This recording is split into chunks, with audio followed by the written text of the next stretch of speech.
해설을 맡고 있는 김은순입니다. 반갑습니다. 여기 여러분들이 오신 곳은 바로 초당입니다. 초당인데요.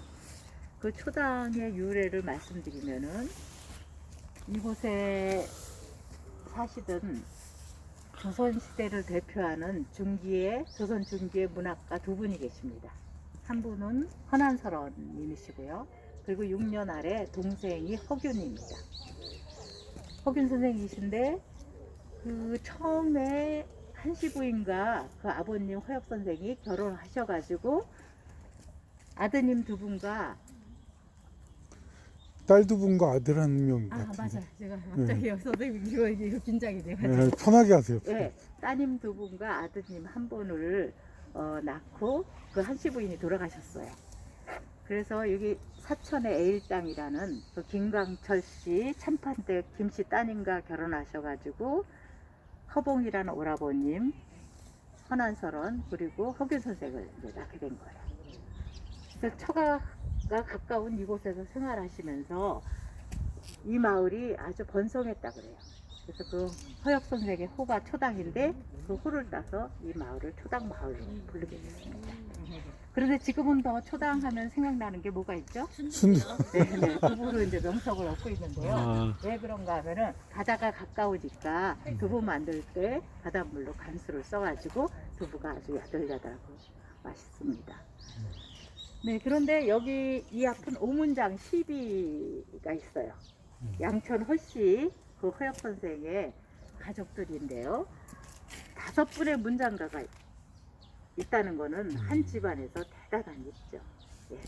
그런데 여기 허엽 선생의 시가 또 있고요. 그리고 그 아까 말씀드린 호성이라고 해서 그 헌안설원의 바로 위에 오빠죠. 이분은 22살에 벌써 과거에 급제를 해갖고 그 사가독서라고 해서 임금이 1년 동안 독서를 하는 그런 시간까지도 받는 강령을 맡게 된 그런 아주 똑똑한 분이에요. 그리고 이제 헌안설원과 그리고 허균 선생 이렇게 5분장 시비가 있습니다. 예. 그래서 이따가 이제 여기 시를 보시면은 헌안설원님의 시를 보시면은 나의 집은 강릉땅 돌산이 객가로 문 앞에 강물에 비단 옷을 빨았어요. 이게 여기 호수하고 다 연관된 시입니다. 지금 경포 호수가 현재 4.3km 둘레가 남아있지만 그 옛날에는 지금보다 호수의 넓이가 3배 컸습니다. 그래서 이 헌안설원님이 태어나신 생가터 이 집 앞까지 전부 다 호수가 연결됐어요.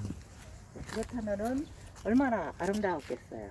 그래서 헌안설원님과 허균 선생의 문학의 시심은 바로 이 자연환경에서 비롯됐다고 해도 과언이 아니죠. 네, 고택으로 갈게요. 저 소나무가 옛날부터 있었던 거예요? 소나무는 그 이후에 한 호수가 있었고 그 이후에 있었기 때문에요. 네, 여기 아주 모래가 좀 많은 곳에 소나무가 있어서 어느 해 누사가 왔을 때라든가 태풍 매미 때 한 200그루 이상이 쓰러졌어요. 그 깊이 박히질 않아가지고.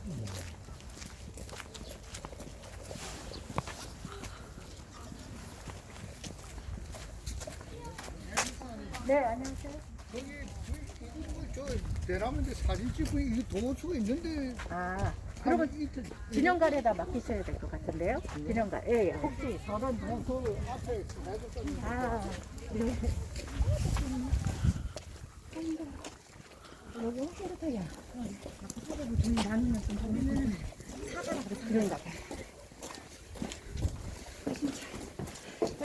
그 해설사님도 허씨이세요? 아니요, 저는 지금 허씨 아닙니다. 이렇게 후손이 하는 경우도 네, 있다고. 그건 아니고요. 해설 분석가 역할을 하고 있고요. 네, 여러분은 이 사랑채에 들어오셨는데요. 여기 고택이 너무나 멋져요. 조선 후기의 전형적인 주택의 모습을 하고 있고요. 그 내담을 통해서 남녀가 살짝 시선이 이렇게 구분이 되기도 하고 내를 하는 그런 담입니다. 근데 이 집은 180년 된 고택이에요. 180년 됐고요. 흔한솔원님은 450년 전의 인물이에요. 1563년에 태어나셨거든요. 그런데 그분들이 사시던 집은 아니고 이 터가 이제 흔한솔원과 허균 선생의 생자 터입니다. 집은 아니고. 아, 집은 아니고. 네. 근데 그리고 후손도 그럼 지금 살고 계신 거죠? 생존. 후손 이어서. 양천호 씨들이 여기에 사시는 건 아니죠. 여긴 아니고 네. 퍼져 있고. 네네. 여기는 문화재로 지정이 돼갖고 이제 강릉시에서 관리를 하고 있습니다.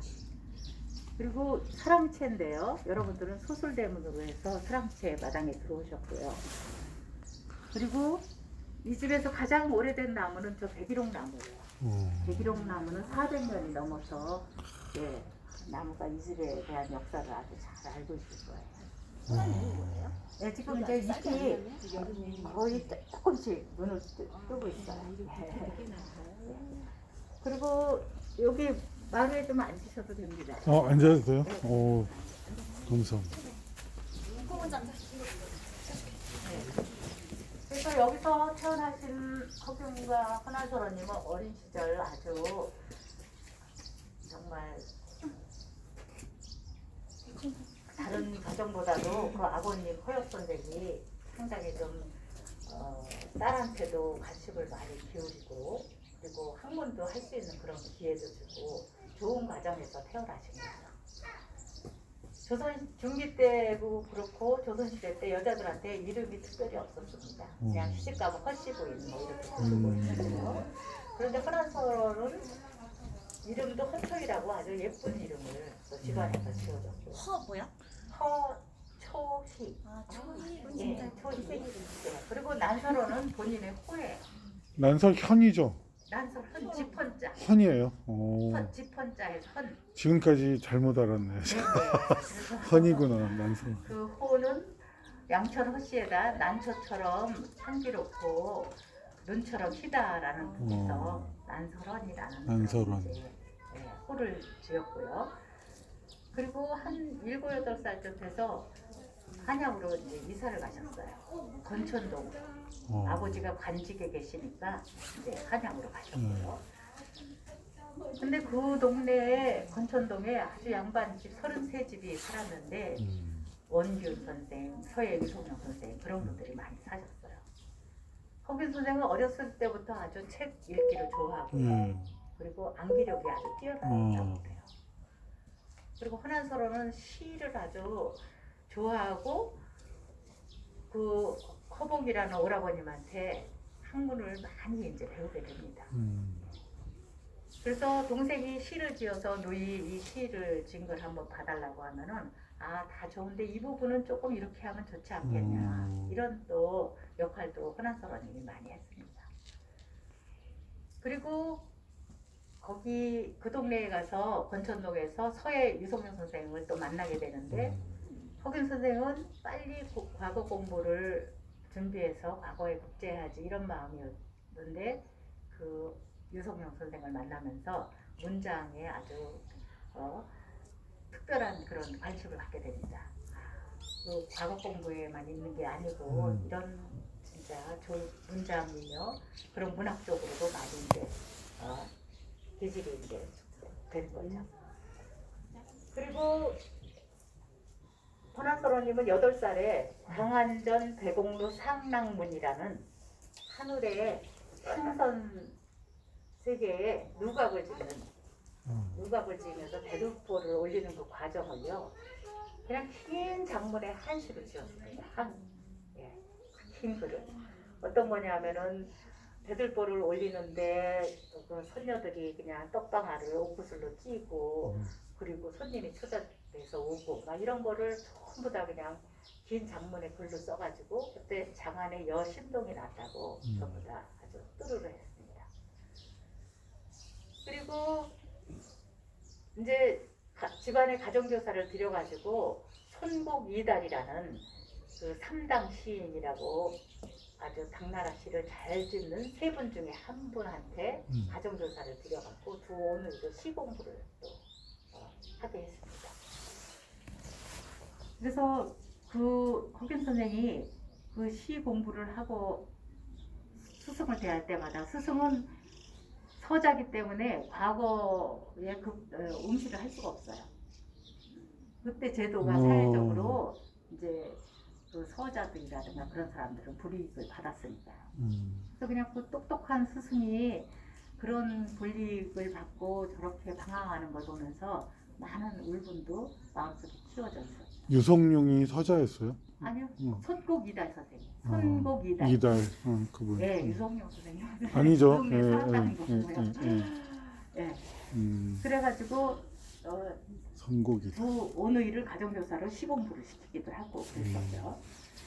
그런데 15살에 이제 선한설원이 결혼하게 됩니다. 그때 허공이라는 우리 오라버님이 아주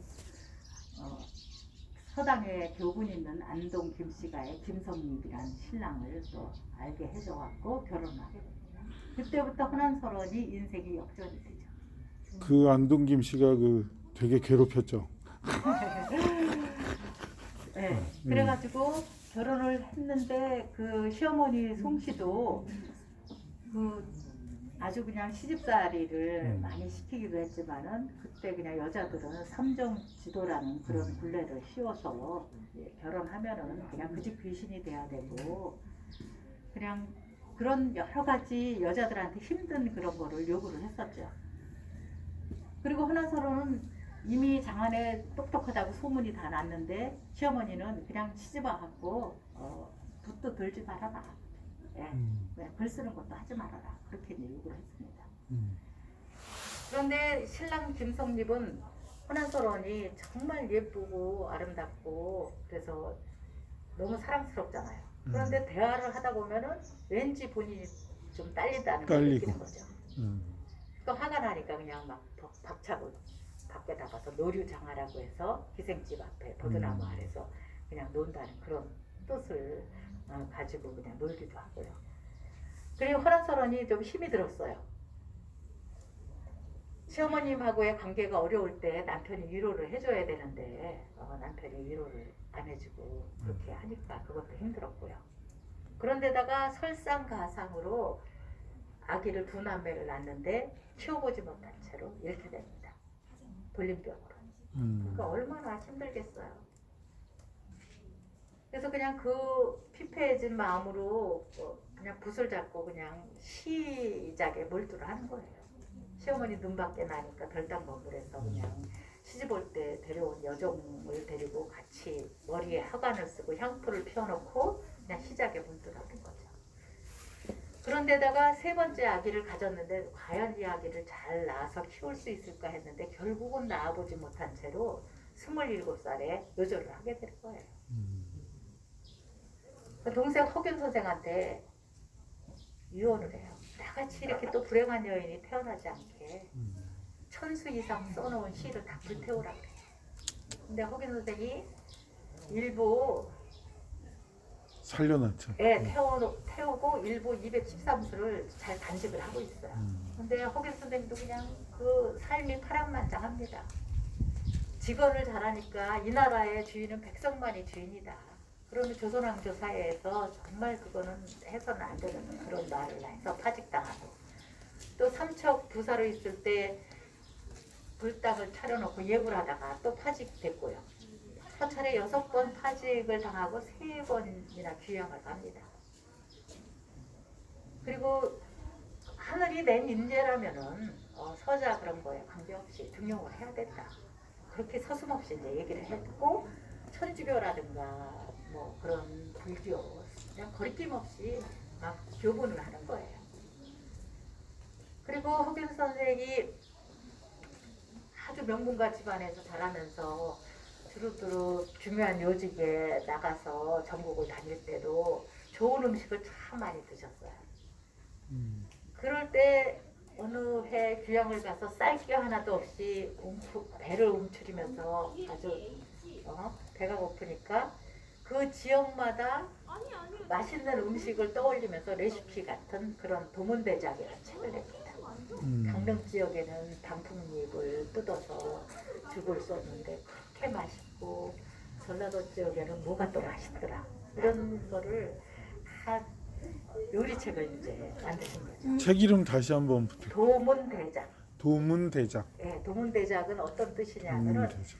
푸주간을 지나가다가 입맛을 다시다라는 그런 책이에요. 예. 그리고 뭐 책을 그렇게 읽는 걸 좋아하시니까 일생 동안 책을 3,000권을 읽으셨어요. 그리고 암기력도 뛰어나시고요. 그런데 본인이 이제 그렇게 이런 어떤 정치하고 결탁을 하는 그런 형이 아니다 보니까 너무 힘든 거예요. 어느 해는 본인이 죽은 줄 알았는데 눈을 떠보니까 강릉 고향인 거예요.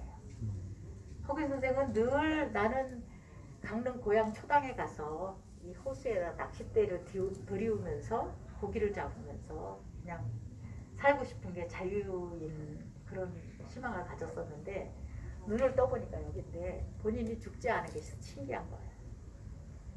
근데 거기서 그냥 너무 괴롭지만 정의를 내린 게 나는 왜 이렇게 고통스럽게 힘들게 살아야 되나. 근데 거기에 답을 구한 거는 사나이 일생은 관뚜껑을 덮어야 마감을 한다.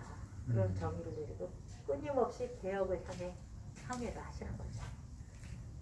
그리고 임진왜란 때 피난을 가다가 부인이 만삭의 몸으로 아들을 낳고 부인이 돌아가시고 뭐 이런 아주 고통이 가정적으로도 그렇고 너무 힘들었습니다. 그런데 난설원의 시도 그 이전에는 허균 선생이 고려시대 때라든가 조선시대 때 다 흩어졌던 그런 시를 암기력이 좋으니까 다 모아서 쓰고 평론까지 많이 했습니다. 그래서 그때 흩어진 시들을 지금까지 우리가 볼 수 있는 게 허균 선생님의 그 덕분이기도 합니다. 그래서 국조시산이라는 조선시선 그런 책이 지금 북경대학에도 이미 보관이 돼 있고요. 그리고 난설원 시도 몇 편 이렇게 소개를 했습니다. 그런데 갈망하는 독자들도 많았었어요. 근데 난설원님 돌아가시고 18년 후에 그런 기회가 생겼습니다. 중국의 최고의 문사인 주지번이라는 분이 여기 조선을 방문을 해요. 그럼 우리는 그 큰 나라에서 온 분을 맞아갖고 문장 외교를 해야 되는 거죠. 예. 근데 그때 허균 선생은 이미 파직된 상태인데 다른 분을 찾아보니까 그런 허균 선생님만한 문장가가 없죠. 그래서 허균 선생한테 이제 그분을 맡게 한 거예요. 그래서 열흘 동안 주지번과 문장 외교를 하다 보니까 주지번이란 당대 최고의 중국의 시인이 깜짝 놀라면서 조선에 이렇게 작은 나라에 이런 천재가 있는지 몰랐다고 합니다. 그래서 열흘 만에 떠나면서 허균 선생이 뭐 성서부국어라든가 그런 문집도 많이 이제 쓰게 있고요. 많은 책을 쓴 중에서 하나를 달라고 해요. 그랬더니 허균 선생이 주지번한테 제 거보다는 제 누이의 시를 모아둔 게 있으니까 이거를 보여드리겠다고 해요. 그래서 고이 간직한 213수의 시를 보여주니까 그 주지번이란 당대 최고의 시인이 다시 한번 깜짝 놀라는 거죠. 이렇게 조선의 규강, 집안에서만 생활하는 여인네의 시가 아니고 그러니까 하늘에 선녀같이 움직할 시다. 그래서 거기서 발문을 받아갖고 중국에서 흔한설원 시집이 펴집니다. 근데 그때 그 중국의 낙양시라는 공자의 고향에서 그 시집을 얼마나 많이 찍었으면은 종이값이 다락같이 올랐다고 하고요. 그리고 찍자마자 다 절판이 됐다고 그래요. 우리가 지금 현재 지금 시대에 한류 열풍의 최고의 인기를 누리고 있는 스타가 누구죠? BTS. 네, 방탄소년단인데요. 한류 열풍의 원조는 바로 흔한설원이십니다. 네. 그분들의 문학의 향기가 여기 흐르고 있는 이곳에 여러분들은 사계절 오실 때마다 아주 특별한 그 자연의 매료를 당하실 거예요. 지금은 저기 겹벚꽃이 다 피어가지고 그 아름다움과 또 가을에 오시면 이 주변이 그냥 은행나무와 저쪽 백합나무로 둘러싸여져서 이 고택은 더욱더 아름답습니다. 저 꽃 이름을 무슨 벚꽃이라 그래요? 겹벚꽃이라고 합니다. 겹으로 폈다고. 겹벚꽃. 네. 그래서 흔한설원님이 그 국자라는 그 시는 자식을 잃고 통곡하며 그런 시인데 너무 가슴 아프니까 제가 허난설원의 감우라는 시는 느낀 대로입니다. 그 시를 소개해 드릴게요. 그 시는 허난설원이 몸이 말라가지만 그 자신의 문학의 향기는 결코 시들지 않는다는 그런 뜻입니다. 네. 소개해 드리겠습니다. 감우 허난설원. 창가에 피어있는 아름다운 날, 잎새 줄기 어찌 그리 향기로운가. 가을 서풍 한바탕 스치고 나면 찬소리에 그만 시들어버리네. 빼어난 그 모습 초췌해져도 맑은 향기 끝내 가시질 않아. 이것이 내 마음 아프게 하여 자꾸만 윗깃에 눈물 적시네. 그런 시입니다. 네. 박수 쳐야 돼요. 네, 그럼 안채와 저기 후원도 좀 한번 거닐어 보시고요. 그리고 이 솔밭도 한번 거닐어 보시고, 그리고 궁금한 게 있으시면은 저기 기념관에 가시면은 허균 허난설원님 가족의 역사, 허혁 선생의 그 가족의 역사가 다 있습니다.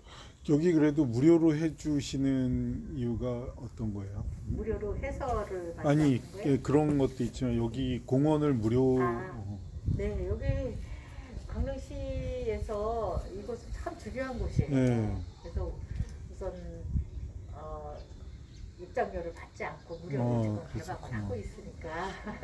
근데 그 나중에 능지처참 당하지 않았어요? 네네네. 그게 어떤 역적으로 몰려서 그런 네, 거로 그게 알잖아요. 이제 이이첨이라는 그 시대에 이제 영의정을 지낸 분이요. 네. 굉장히 권력도 막강했어요. 근데 그분이 허균 선생을 광해군이 아주 총애를 많이 했거든요. 질투한 건가요? 네, 그래서 그러다 보니까는 그냥 어떻게든지 허균을 갖다가 좀 눈에 거슬리니까 연모를 꾸몄다고 얘기를 한 거예요. 그래서 옥에 그냥 갑자기 갇히게 되니까 이첨한테 왜 내가 옥에 있어야 되냐 그러니까 조금만 있어라 그러면은 다시 없는 일이 될 거다 그랬는데 하루 이틀 지나도 이게 풀려날 기미가 없고 굉장히 불안한 거예요. 그래서 이제 이게 내가 큰일 났구나 이렇게 생각을 해서 광해군을 만나고 싶다고 했는데 결국은 만나지 못하고 어떤 결함도 없이 그냥 저작거리로 끌려나가서 능지처참을 당하게 된 거예요. 허균. 허균 선생이요. 네.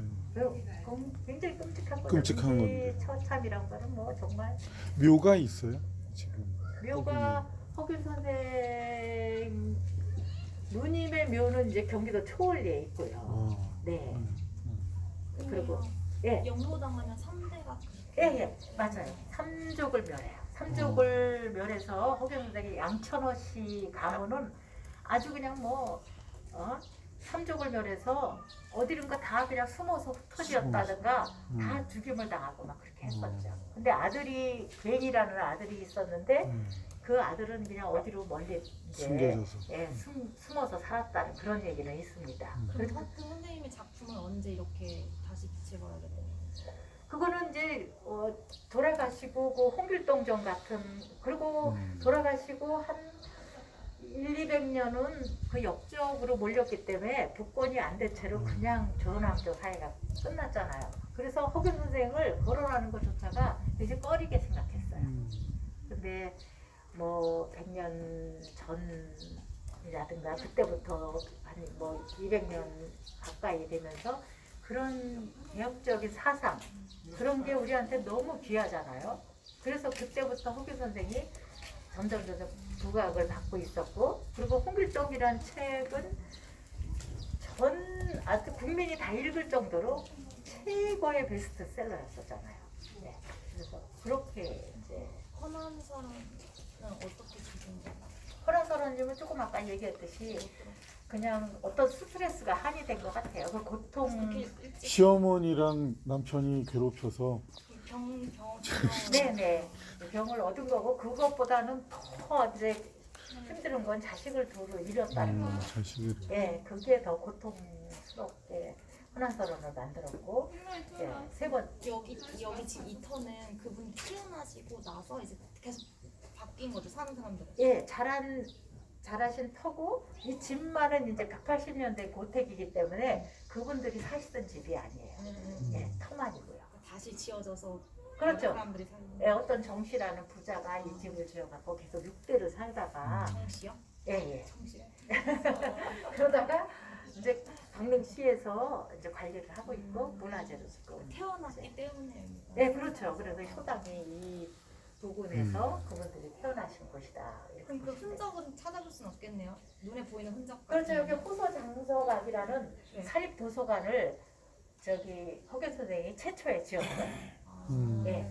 그래갖고 만권의 책을 갖다 놓고 이제 빌려주기도 한 거죠. 예, 빌려주기도 하고 사립도서관으로는 최초고 허균 선생이 외교관으로도 중국에 다녀왔고 이 집에 그 마청 허성이라는 분은 이조 판서를 지냈고 아버님 그리고 허봉이라는 오라버님 허균 선생까지 네 분이 중국에 외교관으로 갔다 왔을 정도면은 외교통이죠. 그때 조선의 선비들은 중국의 학문을 공부하는 그런 입장에서 중국에 한번 다녀오는 게 큰 광역이었어요. 그러면 우리는 그에 적절한 가면은 그 외교관으로 이렇게 그런 식으로 가게 되면은 인삼 같은 것도 그런 것도 이제 조금 갖고 오면 역사 팔 수 있는 그런 권한도 약간 주는데 허균 선생은 책으로 갖고 왔어요. 그 여기 초당 순두부는 어떤 걸 먹어야 돼요? 다 유명하다 그래요. 다들 유명하니까 네. 뭐 마음에 드는 곳으로 가시면 될 것 아, 같아요. 그래요? 다들 맛이 비슷비슷한. 그 유년 시절, 청년 시절 다 보내신 거예요? 아니죠. 아까 제가 말씀드렸듯이 한 어린 시절을 여기서 보내셨다가 한양으로 아버지가 간직이 계시니까 이사를 하셨어요. 어린 시절에. 아. 네네. 그렇죠. 중요한 거죠. 그러니까 생각하니까 아주 중요한 거죠. 중요한 걸 많이 모르셔가지고. 어이 너무 감사해요. 많이 배웠어요. 아주 이분이 아주 저희가 또 이렇게 그 도도한 그런 얘기는 또 안 하게 되고 하는데 아주 중요한 걸 많이. 도서관 터만 있는 거죠 지금? 예, 터만 있어요. 거기 가시면은 호서 장서각이라는 네. 터에 팻말을 세워놨어요. 거기서. 어이 많이 배웠습니다. 공짜로 그냥 너무 많이. 아까 처음에 서두에서 아유 아니요 좋겠어요. 그거 내보내시면 안 내보내. 네네. 네, 감사합니다. 되게 체계적으로 아니요 너무 잘해서 그거야 뭐 간단한 건데 뭐. 예, 근데 그 방송으로 내보내지 아 그런 건 아니에요. 감사합니다. 예 고맙습니다.